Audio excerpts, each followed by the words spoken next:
karena persidangan terdakwa kemarin kan diagendakan itu di penetapan majelis hakim persidangan pertama di tanggal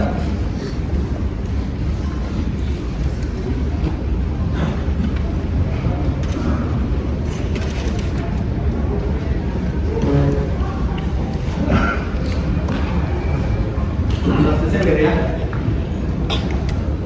16 Desember ya, yaitu tanggal 23 Desember itu tidak hadir. Nah ini tanggal 5 Januari hadir. Berkenaan ini kan ada peralihan ya, sebenarnya kita ketahui KUHP dan KUHP baru berlaku sejak tanggal 2 Januari 2026. Nah uniknya dengan perkara saudara ini, saudara kan diinfokan pada tanggal 9 Desember ya, itu sebelum berlakunya KUHP dan KUHP yang baru. Kita di tanggal 16 Desember ternyata saudara tidak bisa dihadirkan, 23 Desember juga tidak bisa dihadirkan, dan hari ini harus dilakukan pembahasan dakwaan dengan kehadiran saudara di saat berlakunya KUHP dan KUHP tertanggal 2 Januari 2026. Demikian ya. Olehnya itu sebelum kita lanjutkan ya, ini supaya kita sama. Ini karena masa peralihan, kami ingin menanyakan atau mendengarkan tanggapan ataupun sikap dari penasihat hukum dengan berlakunya KUHP dan KUHP. Silakan dari penasihat hukum, ada tanggapan atau sikap yang ingin mendengarkan. Sesuai dengan ketentuan peralihan dan juga ketentuan mengenai undang-undang yang digunakan di dalam mengajukan terdakwa dalam sidang ini, maka sikap kami tentunya akan mengikuti prinsip bahwa undang-undang yang digunakan adalah undang-undang yang tentunya akan lebih menguntungkan bagi terdakwa. Terima kasih. Ada tambahan dari penasihat hukum, silakan. Sebelum kami mempersilakan ke penuntut. Cukup ya. Tambahan dari penasihat hukum, silakan. Sebelum kami mempersilakan ke penuntut. Cukup ya. Selanjutnya kami persilakan ke penuntut umum tanggapan, di mana juga kita sudah membaca surat edaran dari Kejaksaan Agung ya. Mungkin bisa dijelaskan, silakan sikap saudara seperti apa terhadap perkara ini. Silakan.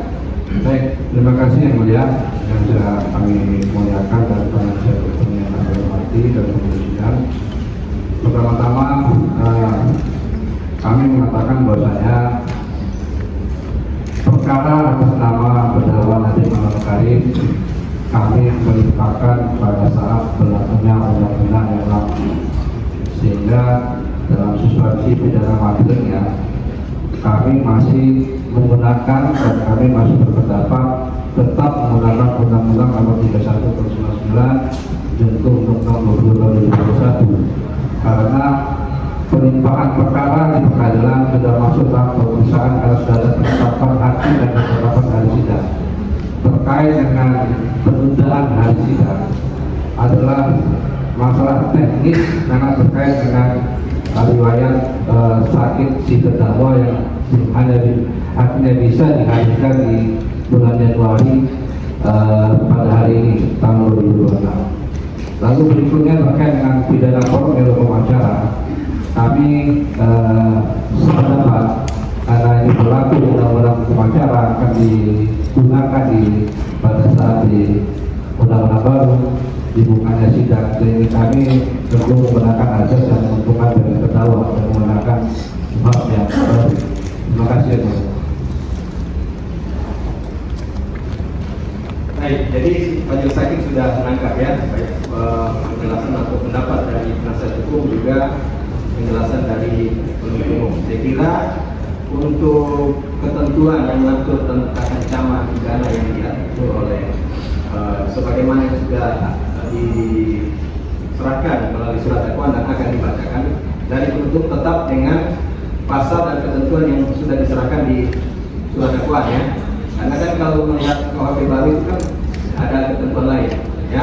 Jadi tetap ya, karena sudah terhadap hukum acara baik dari penasihat hukum maupun penuntut umum bersepakat untuk menggunakan hukum acara kuhap baru, ya, karena sebagaimana kita ketahui dengan berdasarkan asas lex materialis bahwa peraturan yang paling menguntungkan, ya, terdakwa harus diberlakukan.